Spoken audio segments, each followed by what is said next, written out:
ఏమనిపిస్తుందంటే మేము ఈ రోజే లంకపై విజయం సాధిస్తామని. ముందుకు నడవండి వీరులారా, ఈ రోజు శత్రు కోట పైన శ్రీరాములు వారి ధ్వజాన్ని మనం చూడాలి. జై శ్రీరామ్.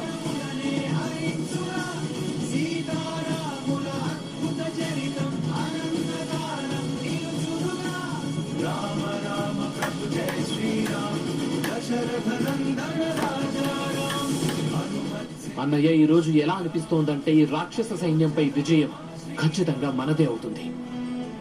ఒకవేళ అదే జరిగితే ఆ లంకపై మన విజయ పతాకాన్ని స్వయంగా నేనే. ఆ రావణుడు పతనమయ్యేదాకా విజయం అప్పుడే నిశ్చయం కాదు. రావణుడు సాధారణ యోధుడు కాదు.